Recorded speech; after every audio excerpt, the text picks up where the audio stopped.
Backyard Professor Chess videos. I'm your host, the Backyard Professor. Imagine that. Hey, we have an extra added fun feature on the fan club, the BYP Chess fan club on Lichess, and it is a great feature. I had no idea, but it's going to help us with our chess with each other. This is actually becoming a splendiferous, absolutely awesome effort of our entire group to improve together. I like this a lot better than just showing you my slow improvement. You guys rock how you're improving. Junie, I'm going to call you Junie until you correct me on the telephone. Call me. I'm 1-800 the idiot on the videos. No, don't call that number. I just made it up. I have a fabulous game to show you, but let me give you just a brief background to this. Junie started a feature in our forum where we show really big wins. We're showing each other our games, and we're kibitzing and commenting and laughing and crying and, you know, having a lot of fun.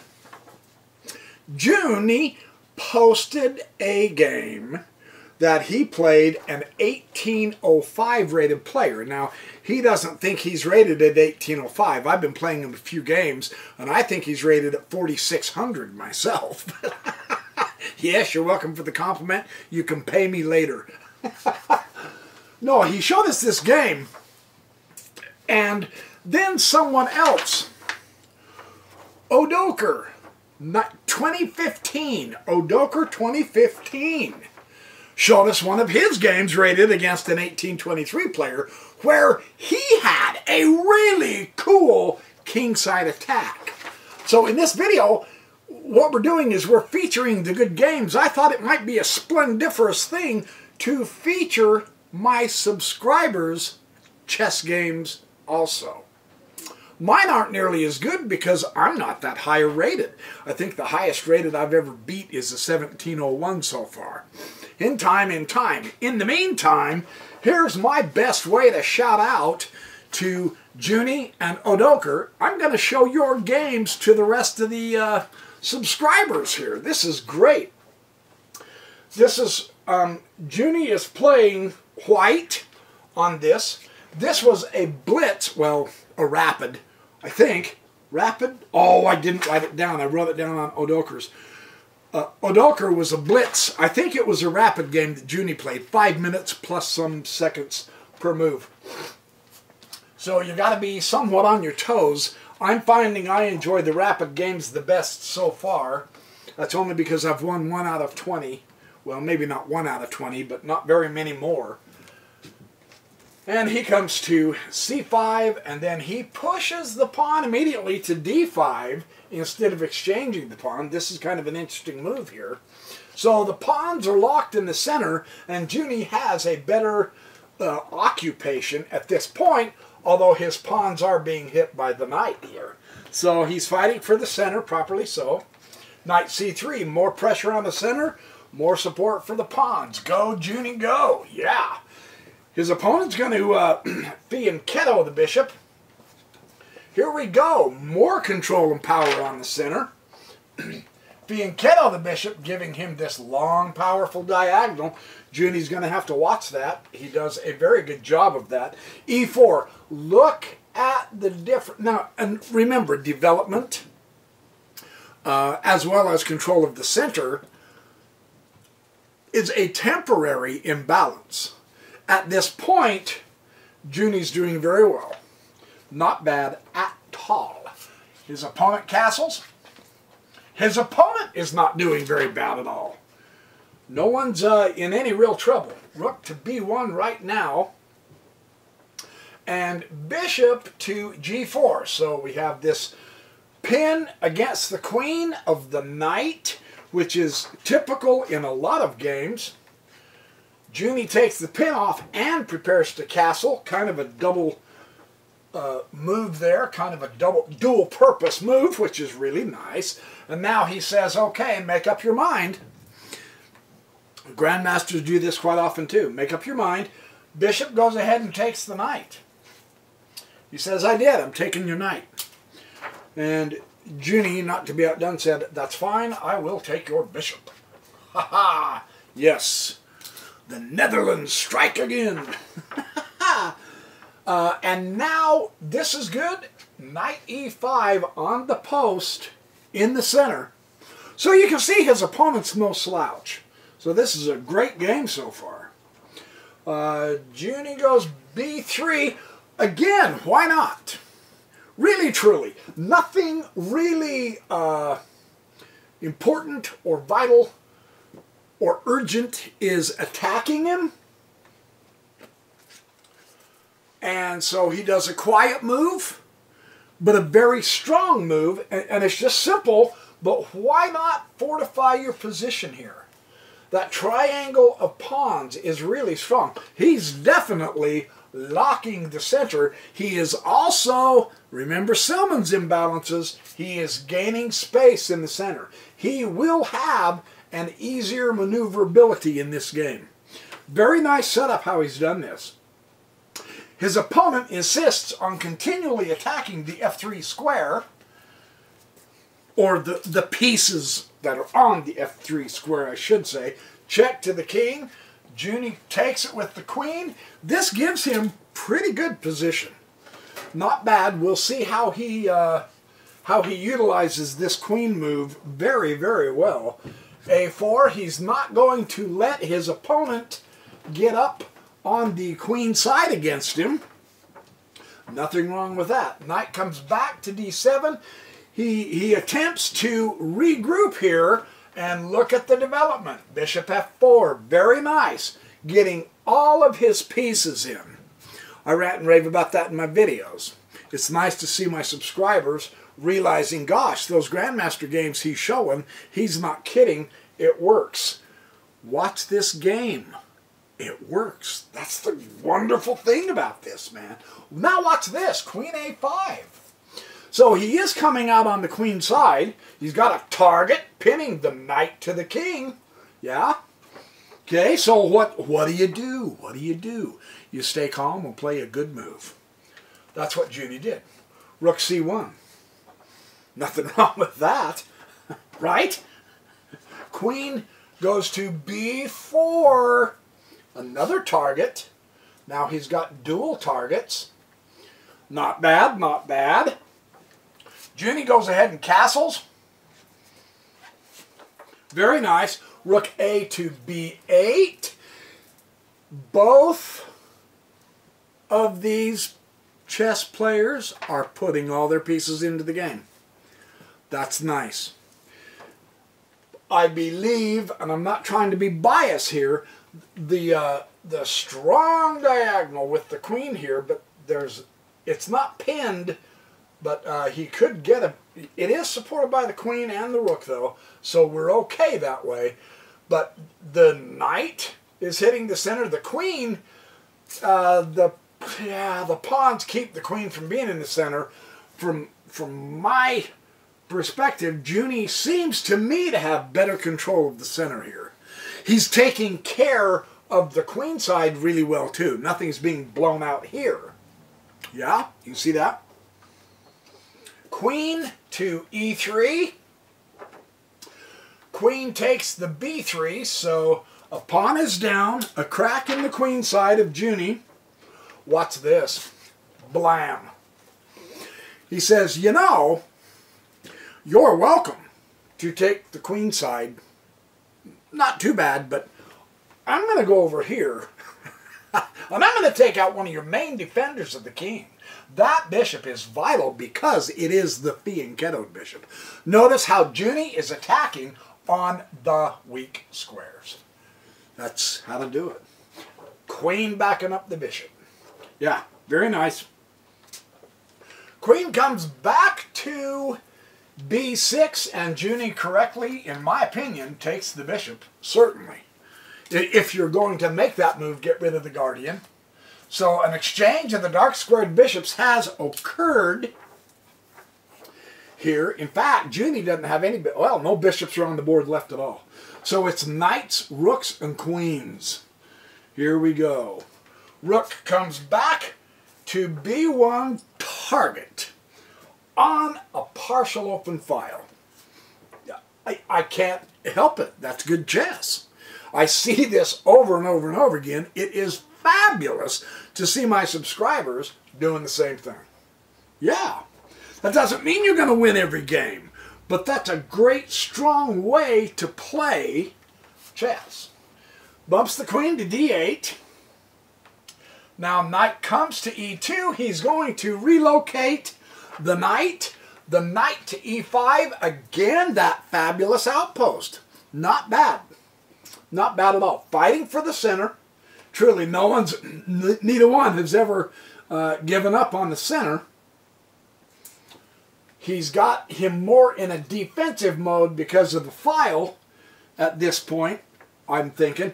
And now look at this. Rook F to C1. He brings his other rook over here. Queen comes back up to C7. F4. Target. It wasn't a permanent outpost.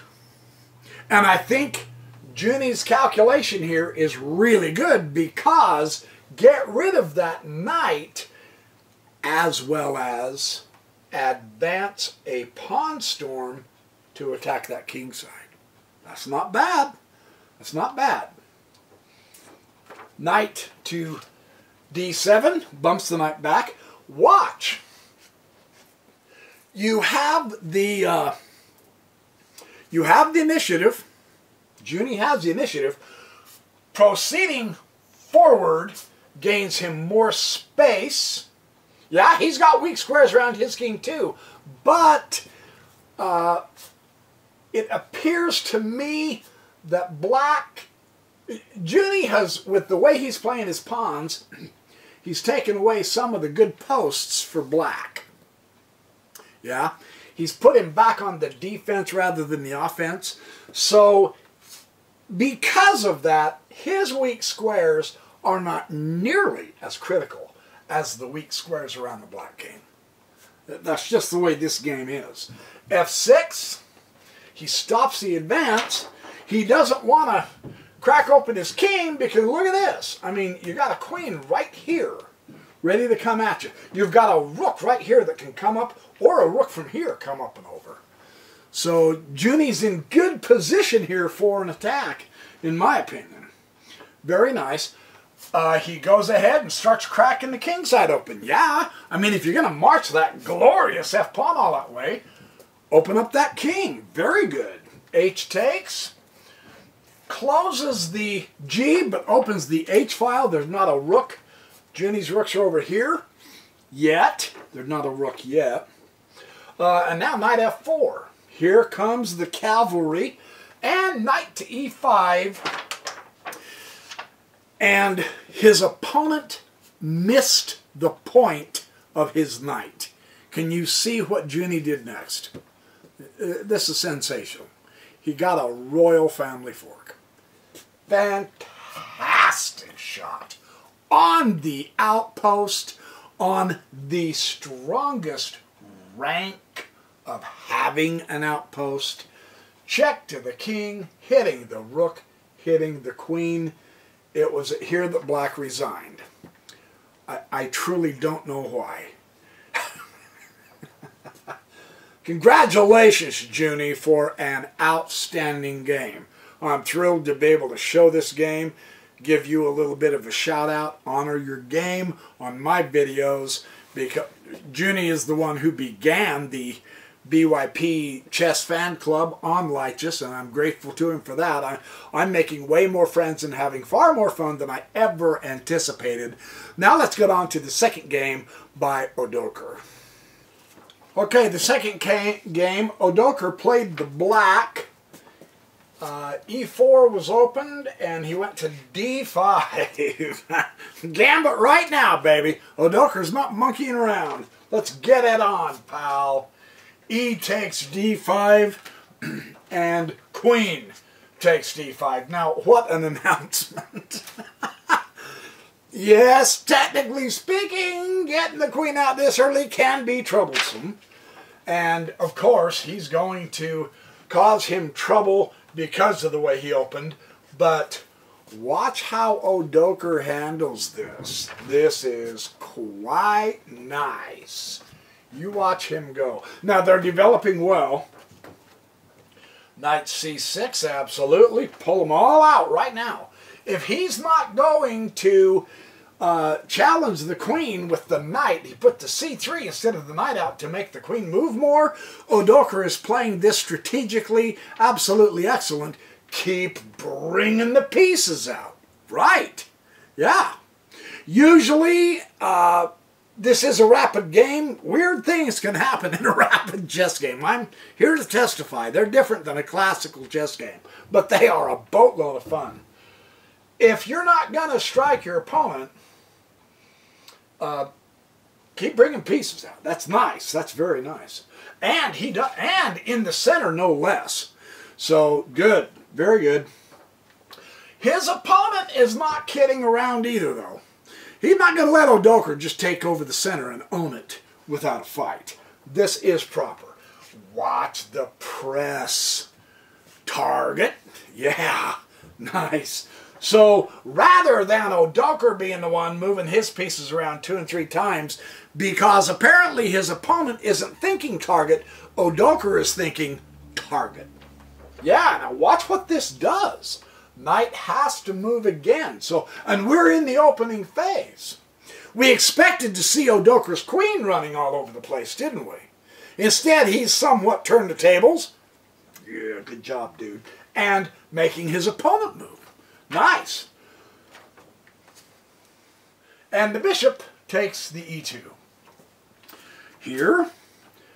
And the queen takes the e2. Gets another piece out. Knight f6. Bring more pieces out. I love how he is playing. Knight to... What? Knight to f3 again? Did I write that right? I must have. We'll see if it works out right. Boy, I hope I wrote your game down right, dude. That's going to suck if I mess that up. I can't quite believe it. Oh, yeah, sure. Yeah, because the pawn is pinned. The queen is pinning the pawn so he can bring his knight back. A fancy little move, but that's 3 knight moves now. Yeah? Just keep that in mind. I'm just saying. The development of Odoker is better. And look what he does.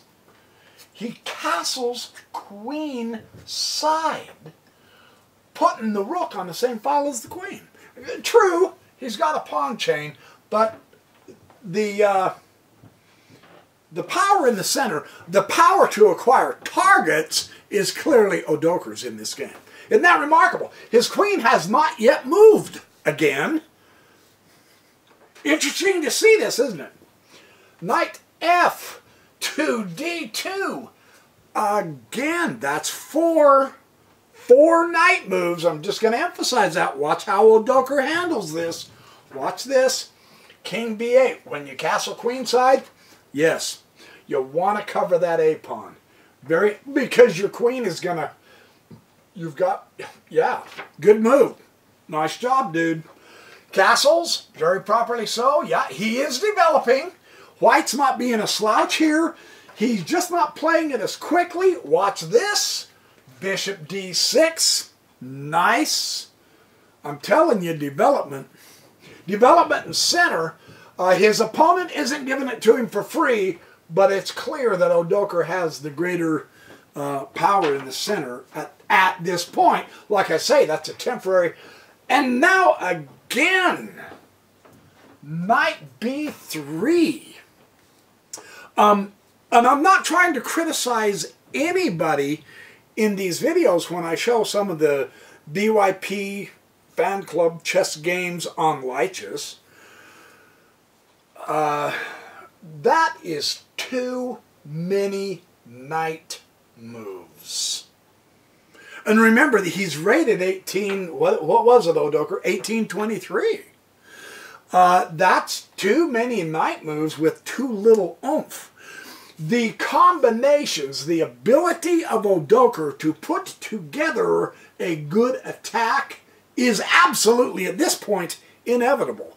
Here's the downside of White's strategy. I don't know if it's a strategy or what, but he does not have enough out to coordinate a proper defense. And I do believe, I'm reading your mind, Odoker, don't be offended if I'm wrong, but I think Odoker was saying, you know, he can't stop my attack as powerfully as I can attack now at this point. That's what I think he was thinking. Watch what he does. Rook HE8. Love this guy. I'm telling you. Central files. Yes, it's a partial. It's not an open. It doesn't matter. Rook's on the file and the king across. Yeah, there's a pawn there for the moment. But look, the pawn can advance and it can start breaking up the kingside pawn here if he chooses to go that way.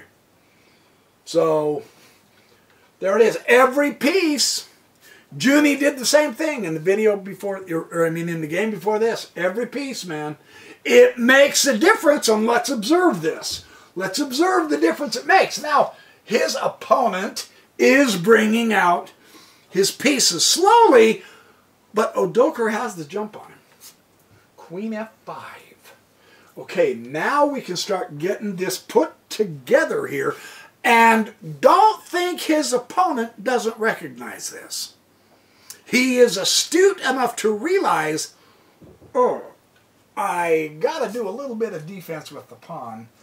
I got to go to here.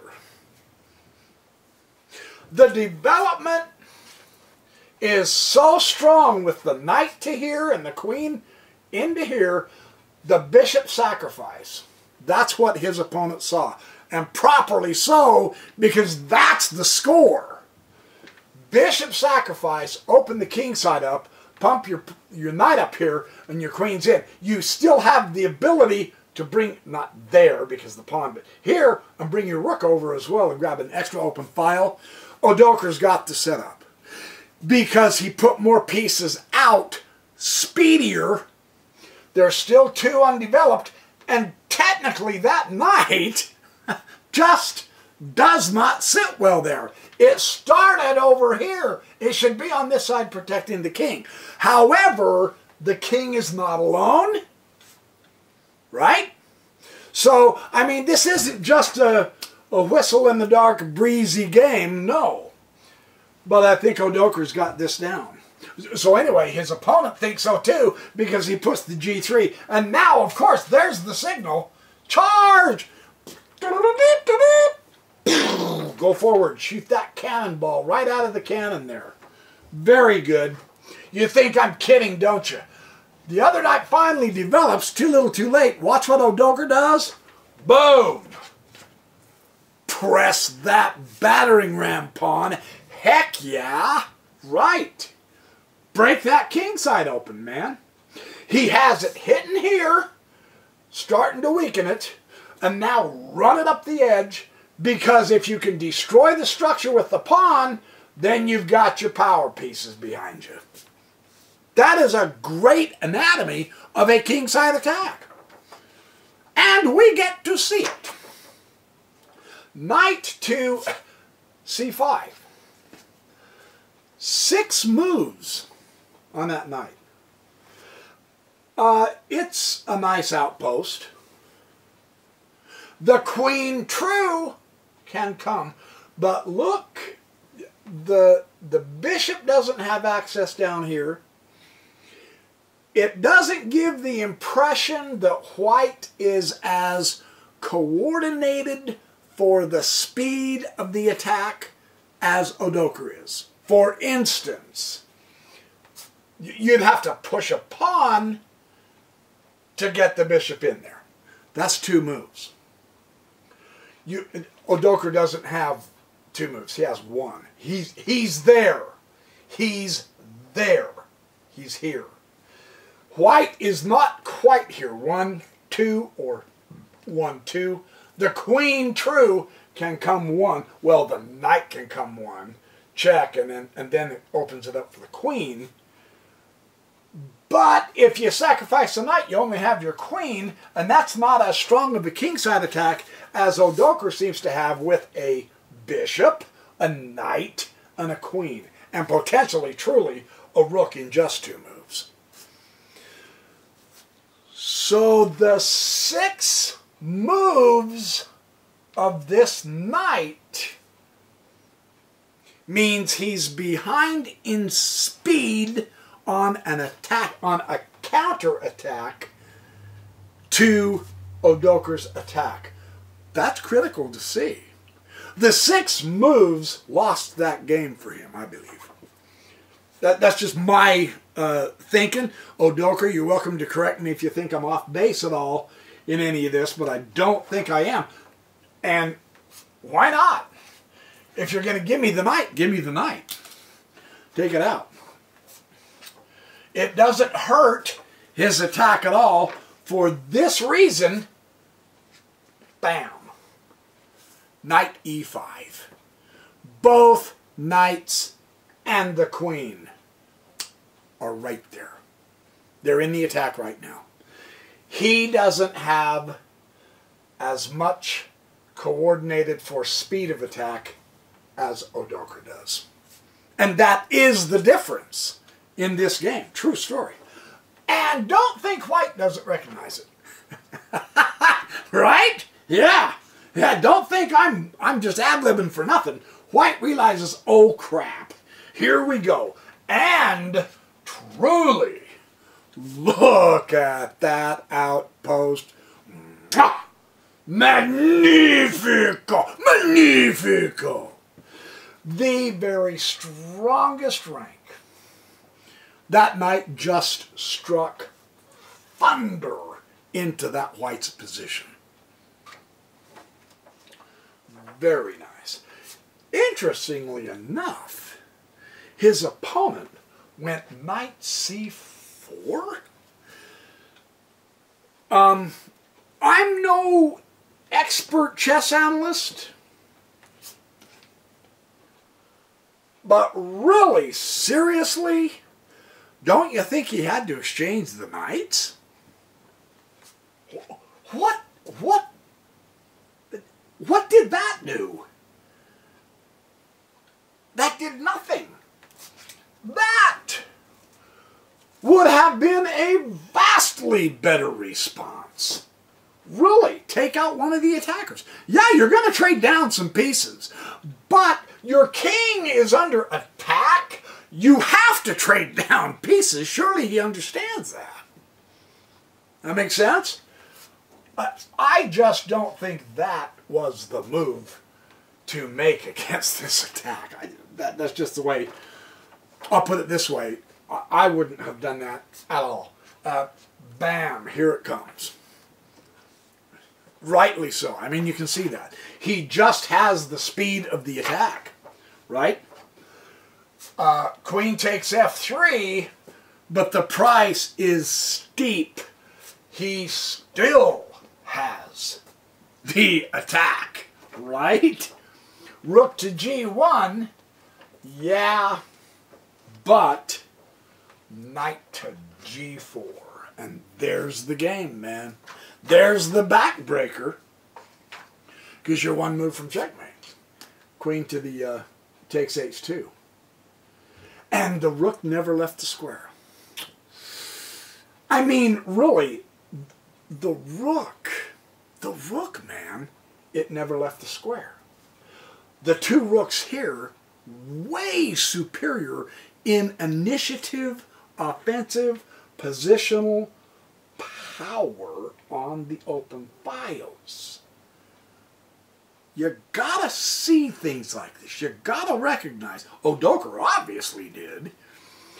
If he's not gonna play both his rooks, you do. Right? As Odoker controlled the center, look, white possesses more squares with his pieces and pawns in the center than Odoker does. That's true. But the power, the influence of those files is too much. That gave him the ability, because he developed everything, it gave Udoka the ability to do the attack. Those two, the pillars, we saw Udoka doing targets with the open files and the control of the center. Those pillars led Udoka to that attack.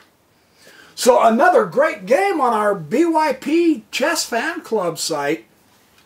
Congratulations, you two. You get the first two of very many I want to do BYP videos showing the fan club's members really good big wins. I think I'm going to make this a regular feature because it's awesome to see how I'm not just making this up when I say this stuff works. Everyone who is putting this stuff together, not every game, of course, none of us can win all the time, but when we put it together, we have better chess. Really, I mean, there's the evidence right there. So, thanks for watching my videos. Congratulations, you two. Hey, get on the club. Get in the club. Start playing chess and go to the forum and show us your big wins. If they're big wins that you can post and share with me, I will make a video of them. Hopefully someday soon I'll have a big win. We'll see. It's bound to, because I'm studying like crazy and I'm playing hard. So, alrighty. Thanks, you guys. Be good. Do well, have fun, get lots of sleep, drink lots of water, and remember, knights on open files. No, don't remember that. All right, I'll see you guys in the next chess video. And quit goofing off. We're being serious here.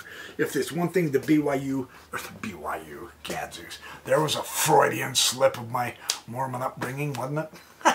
If there's one thing the BYP fan club has, it is total seriousness. Total.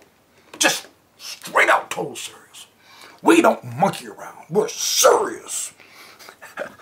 Yeah, come on over and see. You'll love it. We're going to make you laugh like crazy.